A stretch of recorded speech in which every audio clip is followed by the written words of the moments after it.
Élu, avez-vous déjà perçu ce frémissement intérieur, cette invite pressante à émerger des brumes d'un sommeil spirituel trop long? Imaginez une aube naissante après une nuit sans fin, où des milliers d'âmes, simultanément, ouvrent les yeux sur une réalité plus vaste, répondant à un appel qui transcende le temps. Ce n'est point une métaphore, mais l'accomplissement d'une promesse ancienne, le réveil des élus a commencé. À travers l'histoire, les voix prophétiques ont murmuré l'avènement d'un temps où ceux qui portent en eux l'étincelle divine sortiraient de leur léthargie pour incarner leur destinée sacrée. Ce mouvement n'est pas isolé, c'est un soulèvement collectif de conscience, une marée montante qui redessine les contours du monde spirituel. Si vous ressentez cette agitation au fond de votre être, cette soif d'authenticité et de communion profonde, vous savez au plus profond que vous faites partie de ce grand réveil. Dans cette vidéo, nous allons parcourir ensemble les sentiers de cette transformation et contempler ce qui advient lorsque les élus ne dorment plus. Votre présence ici est un signe. Accrochez-vous à cette révélation. Abonnez-vous à la chaîne pour plus de révélations divines, appuyez sur le bouton like si cette vidéo vous touche, et laissez vos vœux ou témoignages en commentaire pour partager avec la communauté. La vision des élus s'ancre dans une tradition spirituelle universelle, où l'appel du divin résonne pour ceux dont le cœur est disposé à l'écoute. Cette désignation n'est pas un motif de supériorité, mais un humble mandat de porter la clarté dans un monde souvent voilé par l'illusion. Le réveil commence par une saisie intuitive que notre existence a une finalité plus haute, au-delà du quotidien et de ses soucis. Dans notre modernité saturée de stimuli et de distractions, il est aisé de perdre contact avec cette dimension sacrée. Pourtant, l'éveil des élus procède d'un retour à la source, d'une reconquête de la liaison avec le principe créateur. Pour avancer sur ce chemin, il importe de cultiver des plages de calme quotidien, où l'on peut entendre la voix douce et persistante qui nous guide. La prière profonde ne se limite pas à la formulation de requêtes, c'est un dialogue sincère où l'âme s'expose sans phare. En pratiquant ainsi, nos volontés s'ajustent à la volonté suprême, et nos actes deviennent des reflets de cette harmonie. La méditation sur la vérité intérieure permet de discerner les leurres du monde et de s'enraciner dans la réalité absolue. Initiez-vous par de modestes pas, chaque matin, accordez-vous 5 minutes de silence, sollicitez la direction divine, et observez les pensées qui surgissent. Progressivement, cette discipline deviendra une source de vigueur et de lucidité, réveillant en vous la présence endormie. Intégrez aussi des rappels ponctuels au cours de la journée, de brèves invocations ou des respirations conscientes, pour maintenir ce lien. L'objectif est de vivre dans une conscience continue du sacré, transformant ainsi chaque instant en offrande. Cela exige de la constance, mais les fruits en sont une paix profonde et une joie inaltérable, même dans l'adversité. Souvenez-vous que le réveil n'est pas un point d'arrivée, mais un voyage où chaque pas affine votre connexion. Les élus qui s'éveillent comprennent que leur vie est un instrument pour manifester amour et vérité dans le plan matériel. Ainsi, en embrassant cette vocation, vous contribuez au réveil en masse, car votre lumière incite autrui à rechercher son propre éveil. C'est un cycle vertueux de transformation collective, initié par des individus courageux qui choisissent de ne plus somnoler. L'obéissance du cœur constitue un pilier fondamental de la vie spirituelle des élus. Il ne s'agit pas d'une soumission passive, mais d'une réponse aimante aux inspirations reçues lors de nos instants de communion avec le divin. Ces inspirations peuvent surgir sous forme d'intuitions soudaines, de songes significatifs, ou d'une quiétude intérieure validant un choix. Dans notre quotidien, nous faisons face à des décisions qui paraissent banales mais ont une portée spirituelle. Par exemple, choisir de pardonner à un offenseur, ou de tendre la main à un individu dans la difficulté, sont des actes d'obéissance du cœur qui consolident notre lien avec le sacré. Pour développer cette obéissance, il faut d'abord apprendre à reconnaître la voix de l'esprit, toujours bienveillante et constructive, à l'opposé des voix de la peur ou de l'ego. Une méthode pratique est de tenir un journal spirituel, où vous consignez vos impressions après la prière ou la méditation. Avec le temps, des motifs apparaîtront, et vous gagnerez en assurance pour discerner. La résistance aux distractions du monde est tout aussi cruciale. Les médias, les réseaux sociaux, et les pressions sociales peuvent étouffer la voix intérieure. Fixez des limites à votre consommation d'informations, et réservez du temps à des activités qui nourrissent votre âme, comme la lecture de textes inspirants ou la marche dans la nature. Ainsi, vous créez un espace sacré où l'éveil peut prospérer. Pratiquez aussi l'écoute active lors de vos interactions, cherchant à discerner la présence divine en chacun. Cela cultive l'humilité et l'amour, marque distinctive des élus éveillés. Rappelez-vous que l'obéissance du cœur n'est pas toujours aisée, elle peut exiger des sacrifices ou des changements d'habitude. Mais chaque acte d'obéissance ouvre la porte à des grâces plus abondantes et à une union plus profonde avec le divin. Votre vie devient ainsi un témoignage vivant de la fidélité divine, inspirant votre entourage à explorer son propre chemin spirituel. En demeurant fidèle à ses appels intérieurs, vous participez activement au réveil en masse, car votre exemple montre qu'il est possible et gratifiant de suivre la voie spirituelle dans le monde contemporain. La prière profonde est le souffle vital de l'âme des élus, un dialogue intime qui transcende les mots. Pour cultiver une prière authentique, il faut d'abord créer un havre de recueillement, à l'abri des interruptions du monde extérieur. Choisissez un moment et un lieu où vous pouvez vous tenir seul avec le divin, ne fût-ce que quelques minutes. Commencez par apaiser votre esprit via quelques respirations profondes, puis invitez la présence divine à se manifester en vous.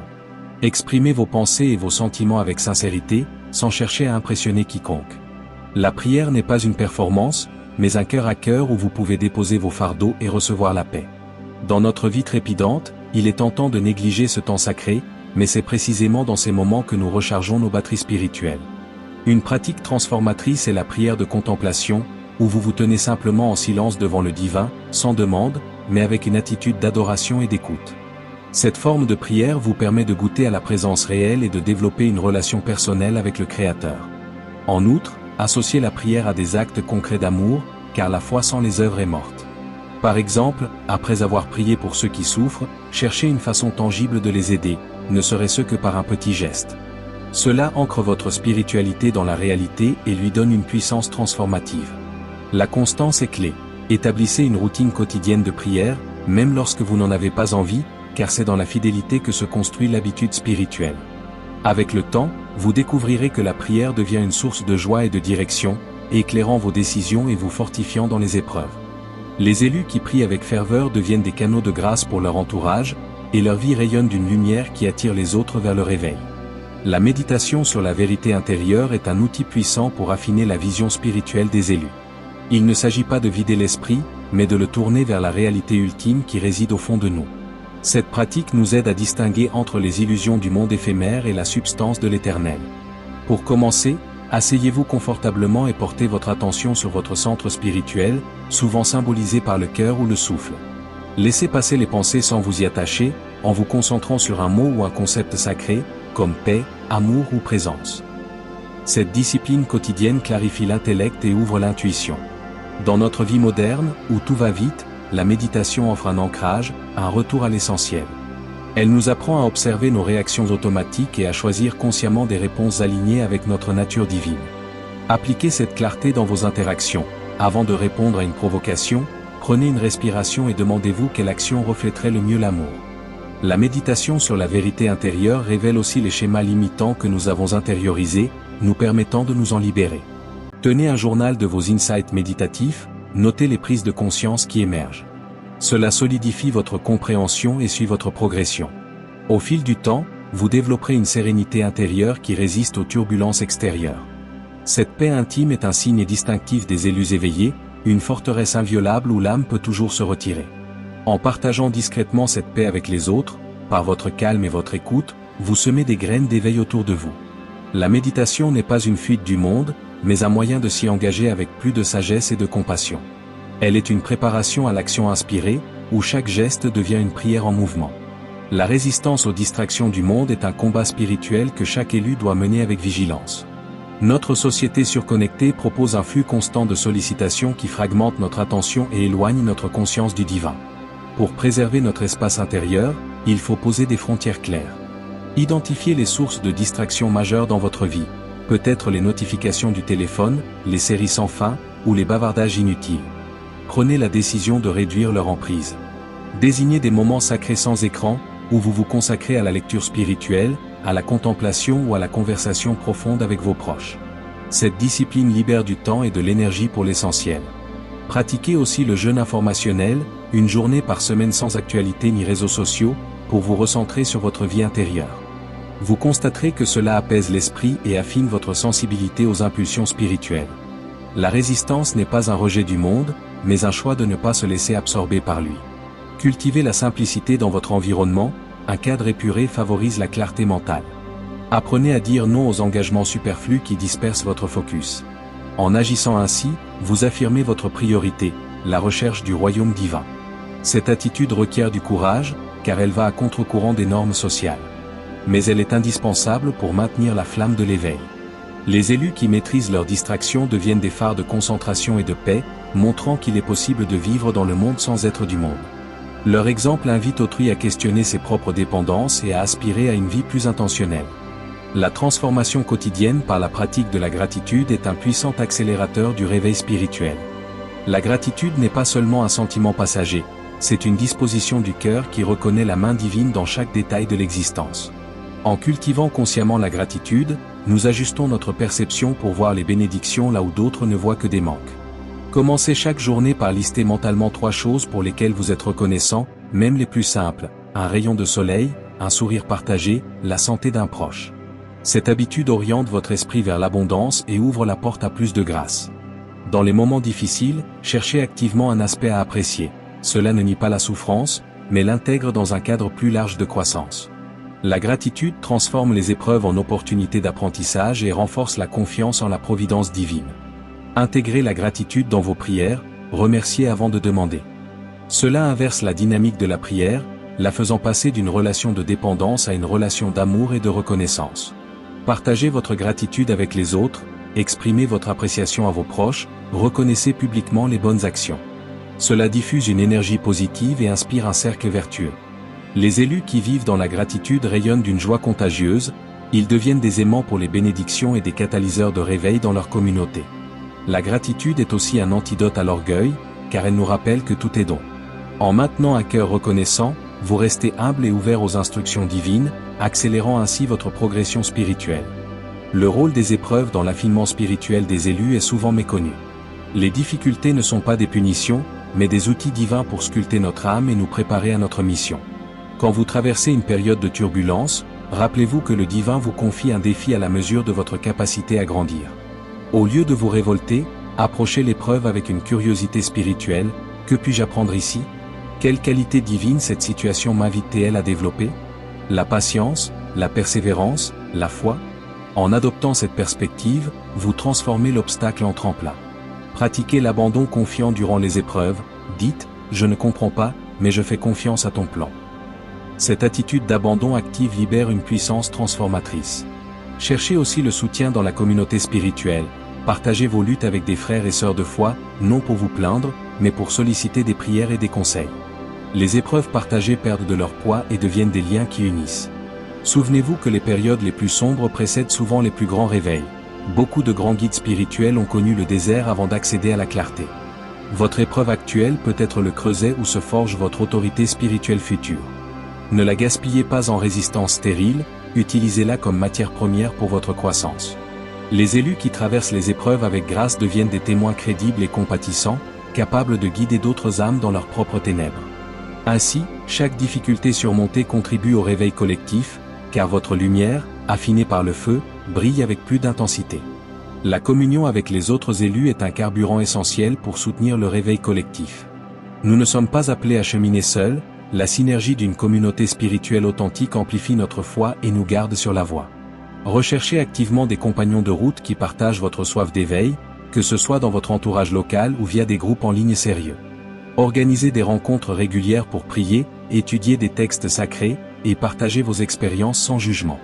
Dans ces échanges, écoutez avec le cœur, cherchant à discerner la présence divine dans chaque témoignage. La communauté n'est pas un club exclusif, mais un corps où chaque membre a un rôle unique. Soutenez-vous mutuellement dans les moments faibles, soyez celui qui relève un frère ou une sœur quand il trébuche.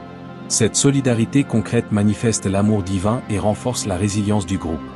Veillez aussi à cultiver l'unité dans la diversité, respectez les différences de parcours et de compréhension, car l'esprit souffle où il veut.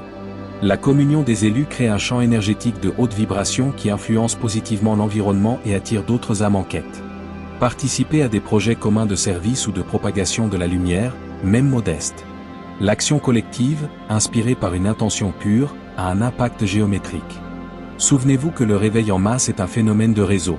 Chaque connexion authentique entre élus active de nouveaux nœuds dans la toile de conscience. Votre engagement communautaire n'est donc pas accessoire, il est vital pour l'expansion du mouvement.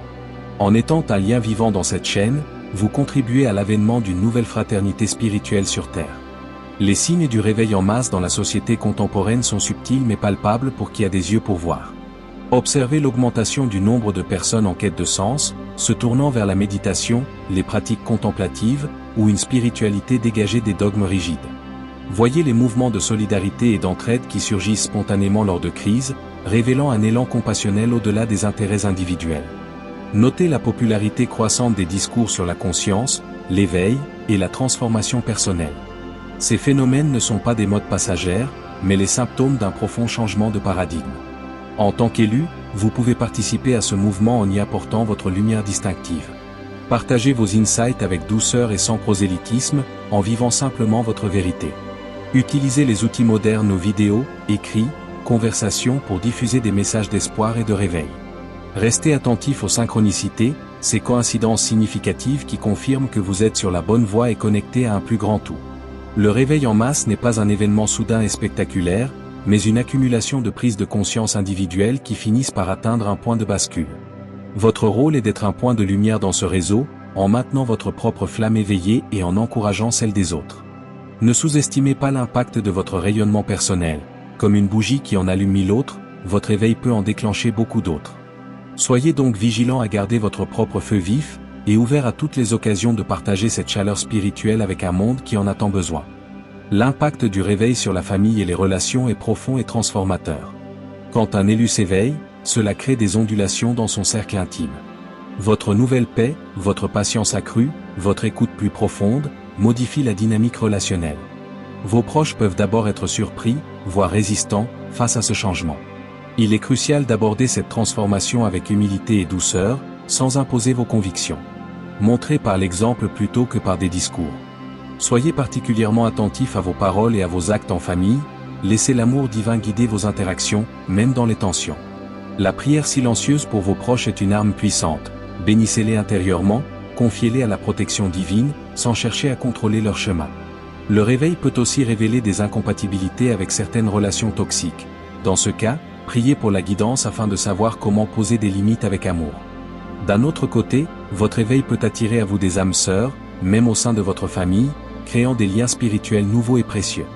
Organisez des moments de partage simples autour de valeurs universelles comme la gratitude ou le service. Le réveil familial est un processus graduel. Soyez patient et persévérant, en gardant confiance que la graine plantée germera au bon moment. Votre rôle est d'être un canal de paix et d'amour inconditionnel, offrant un refuge spirituel au sein de votre foyer. Cette transformation des relations immédiates est un microcosme du réveil global, prouvant que le changement commence à l'intérieur et rayonne à partir du cercle le plus proche. La purification intérieure par le pardon et la réconciliation est une étape indispensable pour les élus en chemin. Porteurs des ressentiments ou des blessures non guéries obstruent le canal par lequel la lumière divine circule. Le pardon n'est pas un acte d'approbation de l'offense, mais une libération personnelle de la chaîne de la rancœur. Commencez par un inventaire honnête de votre cœur, notez les personnes et les situations envers lesquelles vous nourrissez de l'amertume. Puis, dans la prière, présentez ces blessures au divin, demandant la grâce de pardonner. Le pardon est souvent un processus, il peut nécessiter de répéter l'acte de volonté quotidiennement jusqu'à ce que la paix s'installe. La réconciliation, quand elle est possible et sûre, est l'étape suivante. Elle implique un dialogue ouvert et vulnérable visant à restaurer la relation. Mais elle n'est pas toujours appropriée, parfois, la réconciliation intérieure suffit. Pratiquez aussi le pardon envers vous-même pour vos propres erreurs, acceptez votre humanité et l'amour miséricordieux du Créateur. Cette purification libère une énergie considérable, désencombrant votre espace intérieur pour une communion plus profonde. Vous remarquerez que les blocages dans votre vie spirituelle, relationnelle, ou même matérielle commencent à se dissoudre. Le pardon ouvre les vannes de la grâce, permettant au flot divin de circuler librement à travers vous. En tant qu'élu en réveil, vous devenez ainsi un agent de paix dans un monde conflictuel, démontrant par votre vie que la guérison est possible. Votre capacité à pardonner inspirera d'autres à entreprendre leur propre nettoyage intérieur, contribuant à une vague de libération collective. L'écoute de la voix divine à travers les circonstances de la vie est un art que les élus doivent cultiver. Le divin nous parle non seulement dans le silence de la prière, mais aussi à travers les événements, les rencontres, et même les obstacles. Pour percevoir ce langage, développez une attitude de présence et de curiosité spirituelle tout au long de la journée. Demandez intérieurement, que veux-tu me révéler dans cette situation ? Les réponses peuvent venir sous forme d'une intuition soudaine, d'une parole entendue par hasard, ou d'une porte qui s'ouvre ou se ferme. Tenez un journal des coïncidences et des signes. Avec le temps, vous discernerez des motifs et des directions. Cette écoute active transforme votre quotidien en une conversation continue avec le Créateur. Même les tâches les plus banales deviennent sacrées lorsque vous les accomplissez avec cette conscience. Par exemple, dans un embouteillage, au lieu de vous impatienter, utilisez ce moment pour une prière silencieuse ou pour observer votre environnement avec un regard neuf. L'écoute divine vous rend également sensible aux besoins des autres, vous percevrez les appels à l'aide subtile et serez guidé pour y répondre de façon appropriée. Cette pratique affine votre discernement, vous aidant à faire des choix alignés avec votre mission spirituelle. Elle vous garde également dans l'instant présent, lieu de la rencontre avec le divin. Les élus qui maîtrisent cette écoute deviennent des instruments précis dans les mains du Créateur, capables d'intervenir au bon moment et de la bonne manière. Votre vie devient ainsi une symphonie où chaque note, même dissonante en apparence, contribue à l'harmonie d'ensemble. La marche dans la présence divine au travail et dans les activités quotidiennes est la matérialisation concrète du réveil spirituel. Il ne s'agit pas de vivre dans un cloître, mais de sanctifier chaque action, si ordinaire soit-elle, en la consacrant intérieurement au divin. Avant de commencer votre journée de travail, offrez silencieusement vos efforts au service d'un bien plus grand. Voyez votre poste, quel qu'il soit, comme un hôtel où vous pouvez exercer l'amour, l'intégrité et l'excellence. Dans les interactions avec collègues ou clients, cherchez à voir la présence divine en chacun, même lorsque le comportement est difficile. Répondez avec patience et compassion, en étant un porteur de paix dans les tensions. Lors des tâches répétitives, utilisez-les comme une pratique de méditation en mouvement, en synchronisant votre souffle avec vos gestes. Cette attitude transforme le labeur en offrande, et le lieu de travail en un espace sacré. De même, dans les courses, le ménage, ou les déplacements, maintenez une conscience intérieure de la présence qui vous habite. Vous pouvez murmurer intérieurement une courte invocation ou un mantra pour rester centré. Cette pratique continuelle empêche la dissociation entre spiritualité et vie pratique, favorisant une intégrité totale. Vous deviendrez un témoin silencieux mais puissant, et votre simple présence peut élever la vibration de votre environnement. Les élus qui marchent ainsi deviennent des levains dans la pâte du monde, transformant discrètement les structures humaines par leur façon d'être. Votre travail, accompli avec cette conscience, devient une prière active qui contribue à la guérison du monde. L'importance du sabbat et du repos spirituel est souvent négligée dans la frénésie moderne, mais elle est vitale pour les élus. Le sabbat n'est pas nécessairement un jour spécifique, mais un principe, un temps régulier de cessation des activités ordinaires pour se recentrer sur la source. Instaurez dans votre semaine un temps sacré de repos, où vous vous déconnectez des soucis et des productions pour vous connecter à l'être. Durant ce temps, évitez les activités qui drainent votre énergie et privilégiez celles qui nourrissent votre âme.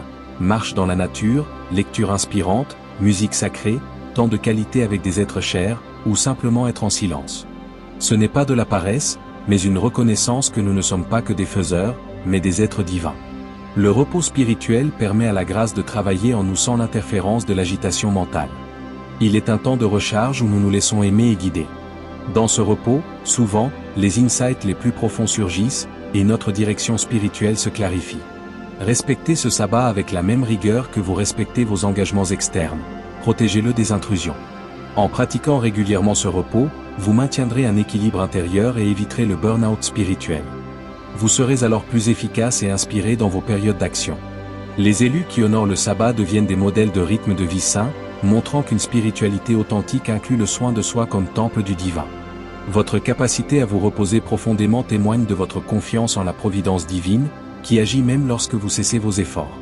Le service aux autres comme expression concrète de l'amour divin est le fruit naturel du réveil des élus. La spiritualité qui ne se traduit pas en actes de bonté reste stérile. Cherchez des opportunités de servir, non pas de manière grandiose, mais dans la simplicité du quotidien. Un mot d'encouragement, une écoute attentive, un petit coup de main. Le service n'est pas une obligation, mais une joie, une façon de rendre grâce pour les dons reçus.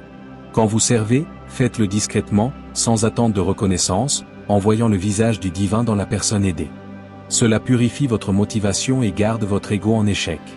Intégrez le service dans votre routine, peut-être en vous engageant dans une association, en visitant une personne seule, ou en offrant vos compétences pro bono.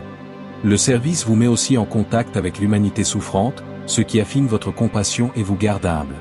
Il est important de servir à partir de votre plénitude spirituelle, et non par épuisement, puisez d'abord à la source dans la prière, puis laissez l'amour couler à travers vous. Ainsi, vous ne vous viderez pas, mais serez constamment renouvelé. Les élus qui servent avec amour deviennent des canaux vivants de la grâce divine, apportant une touche de ciel sur terre.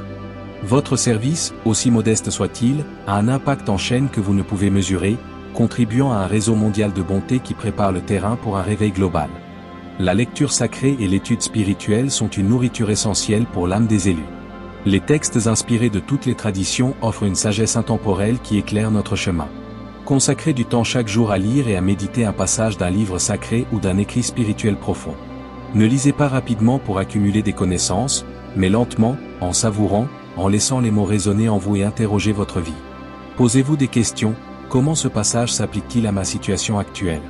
Qu'est-ce qu'il révèle sur la nature divine? L'étude spirituelle n'est pas une accumulation intellectuelle, mais une transformation intérieure.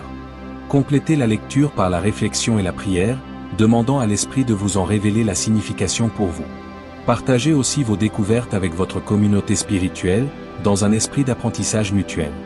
L'étude vous garde humble, car vous réalisez l'immensité de la sagesse divine. Elle vous équipe également pour répondre aux questions de ceux qui cherchent, avec clarté et douceur. Variez les sources pour enrichir votre perspective, tout en restant enraciné dans votre tradition si vous en avez une. Les élus qui se nourrissent régulièrement de la parole sacrée développent une solidité intérieure et une clarté de vision qui résistent aux tempêtes. Votre esprit s'imprègne de vérités éternelles, et vos paroles et actions en sont progressivement transformées. Cette étude fait de vous un étudiant à vie de la sagesse divine, toujours en croissance, toujours prêt à recevoir de nouvelles lumières. Le jeûne et les pratiques ascétiques, lorsqu'ils sont compris spirituellement, sont des outils puissants pour renforcer la volonté spirituelle des élus. Le jeûne n'est pas une punition du corps, mais une libération de l'attachement aux plaisirs immédiats pour affirmer la priorité de l'esprit. Il peut s'agir de jeûne alimentaire, mais aussi de jeûne de paroles inutiles, de divertissement, ou de jugement. Pratiquez le jeûne avec discernement, en tenant compte de votre santé, et toujours avec une intention spirituelle claire. Par exemple, pour clarifier votre prière, pour intercéder pour une cause, ou pour briser une habitude néfaste. Durant le jeûne, redirigez l'énergie habituellement consacrée à la satisfaction du désir vers la contemplation et le service. Le jeûne révèle aussi nos dépendances cachées et nous rend plus compatissants envers ceux qui manquent du nécessaire. Associez-le toujours à la prière et à l'aumône, comme le conseillent les traditions.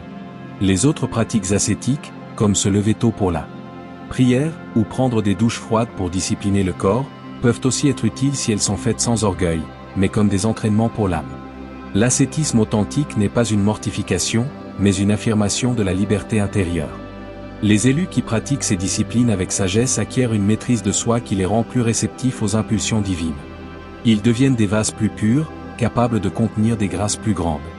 Votre capacité à dire non à vos désirs immédiats pour un bien supérieur est un témoignage puissant dans un monde de consommation effrénée.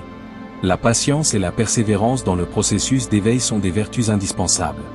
Le réveil spirituel n'est pas linéaire, il comporte des avancées, des plateaux, et parfois des reculs. Dans les périodes de stagnation ou de sécheresse spirituelle, ne vous découragez pas. Ces phases sont souvent des temps de maturation souterraine où l'âme consolide ses acquis. Continuez fidèlement vos pratiques, même sans sensation immédiate. La persévérance est l'acte de foi par excellence. Agir comme si le divin était présent, même quand vous ne le ressentez pas. Cultivez la patience envers vous-même, acceptez que votre croissance ait son propre rythme, unique. Comparez-vous seulement à qui vous étiez hier, pas aux autres. Dans les moments de doute, revenez aux bases, la prière simple, la gratitude, un acte de bonté. Ces petites actions maintiennent le lien vivant. Rappelez-vous aussi que le divin opère dans le temps, les plus belles transformations prennent du temps, comme un arbre qui grandit. Les élus patients développent une endurance spirituelle qui les rend inébranlables dans les tempêtes. Votre persévérance silencieuse est un encouragement pour d'autres qui luttent. En partageant discrètement vos propres combats, vous normalisez les difficultés du chemin et offrez de l'espoir. La patience est aussi une forme de confiance active en la bonté du processus divin. La joie spirituelle authentique, au-delà des émotions passagères, est une caractéristique des élus éveillés. Cette joie ne dépend pas des circonstances extérieures, mais jaillit de la certitude intérieure d'être aimé et guidé par le divin. Pour y accéder, cultivez la conscience de la présence divine en toute situation. Même dans la difficulté, il y a une joie profonde à savoir que vous n'êtes jamais seul et que tout contribue à votre bien ultime. Exprimez cette joie par des actions de grâce, par le chant, par la danse sacrée, ou simplement par un sourire intérieur. Partagez cette joie avec les autres, elle est contagieuse et peut ouvrir des cœurs fermés. La joie spirituelle est aussi un fruit de l'abandon. Quand vous cessez de vouloir tout contrôler et que vous faites confiance, une légèreté s'installe. Pratiquez le rire et l'humour sain, ne prenez pas votre spiritualité trop au sérieux au point de devenir lourd. Les élus joyeux sont des aimants puissants, car leur joie témoigne d'une réalité supérieure qui attire les âmes en quête de sens. Votre joie, même dans l'épreuve, est un témoignage éloquent de la réalité du réveil. Elle prouve que la spiritualité n'est pas une affaire sombre, mais une célébration de la vie divine en nous. Le détachement des biens matériels pour une liberté spirituelle est un principe clé pour les élus.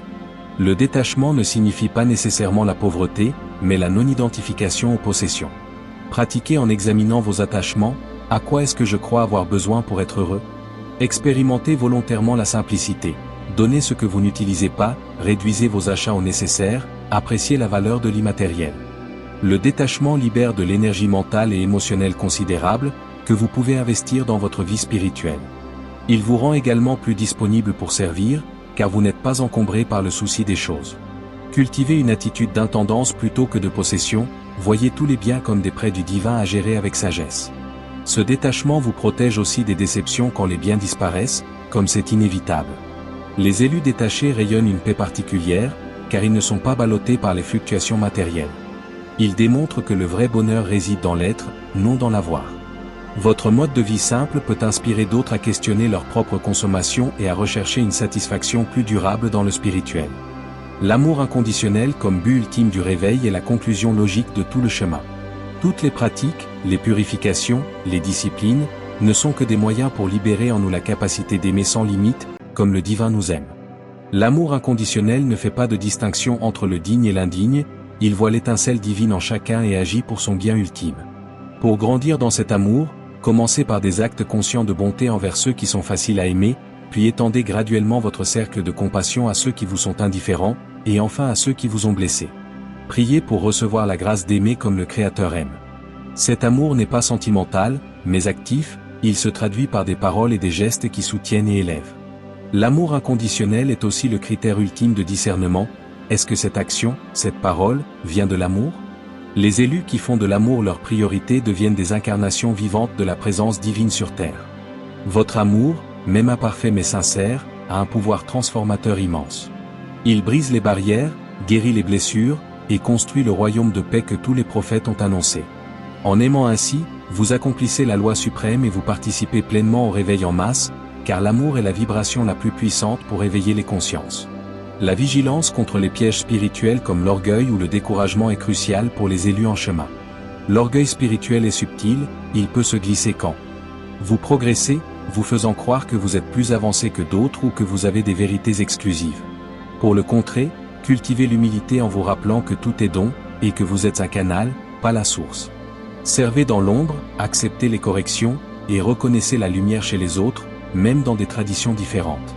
Le découragement, lui, peut survenir quand les résultats ne sont pas à la hauteur de vos attentes. Combattez-le en recentrant votre attention sur le processus plutôt que sur les fruits, en faisant confiance au timing divin. Un autre piège est le mysticisme égotique, où l'on cherche des expériences spirituelles pour la sensation plutôt que pour l'union.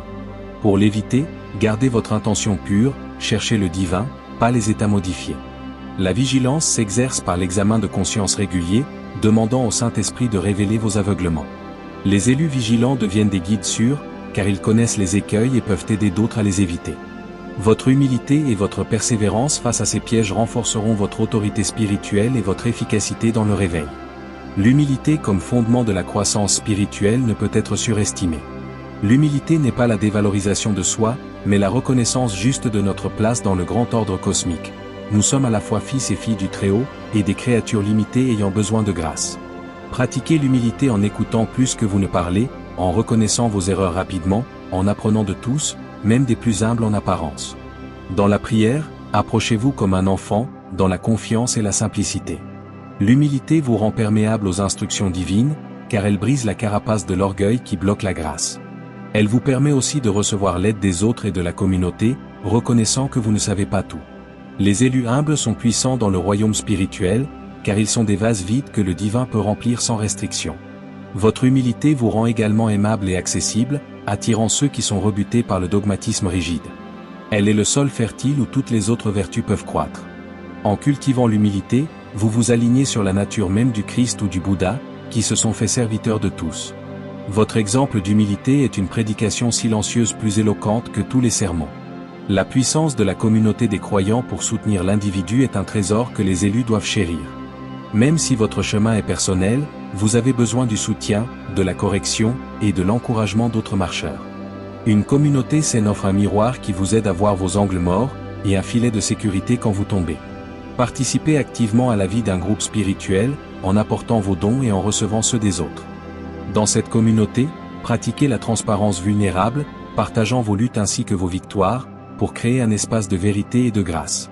Soutenez financièrement et par la prière les initiatives communautaires qui promeuvent le réveil. La communauté est aussi le lieu où vous exercez la réconciliation et le pardon dans un cadre sûr. Ensemble, vous pouvez entreprendre des projets plus grands que vous, comme des retraites, des actions caritatives, ou la diffusion de contenus inspirants. Les élus engagés dans une communauté forte deviennent inébranlables, car ils sont portés par la foi collective. Votre participation active renforce le corps entier, et ensemble, vous formez une forteresse spirituelle qui peut résister aux assauts du monde. Cette unité dans la diversité est un signe prophétique du royaume à venir, et un aimant puissant pour les chercheurs de vérité. La vision prophétique d'un monde transformé par les élus éveillés est l'horizon qui nous attire. Imaginez une société où les valeurs du royaume justice, paix, amour, vérité où imprègnent les structures politiques, économiques et sociales. Cette vision n'est pas une utopie naïve, mais le but vers lequel le réveil en masse travaille. En tant qu'élu, vous portez cette vision dans votre cœur, elle guide vos choix et inspire vos actions. Partagez cette vision avec espoir, sans tomber dans le critique stérile du système actuel. Commencez par transformer votre petit monde, votre famille, votre lieu de travail, votre quartier. Soyez un artisan de paix, un promoteur de justice dans votre sphère d'influence. La vision prophétique vous garde aussi dans l'espérance quand le chemin semble long, elle vous rappelle que vous faites partie d'un plan cosmique bien plus vaste. Priez pour la réalisation de cette vision, et agissez comme si elle était déjà en train de se manifester. Les élus qui portent cette vision deviennent des semeurs d'avenir, des pionniers d'une nouvelle conscience collective. Votre foi en cette possibilité est contagieuse et peut mobiliser d'autres à collaborer à cette grande œuvre. Ensemble, pas à pas, vous construisez les fondations d'un monde réveillé. L'anticipation du ciel sur terre par une vie sanctifiée est la vocation ultime des élus. Le ciel n'est pas seulement un lieu futur, mais une réalité spirituelle qui peut imprégner notre présent quand nous vivons dans l'obéissance et l'amour. Sanctifier votre vie signifie rendre chaque aspect de votre existence transparent à la lumière divine. Cela passe par une intentionnalité constante.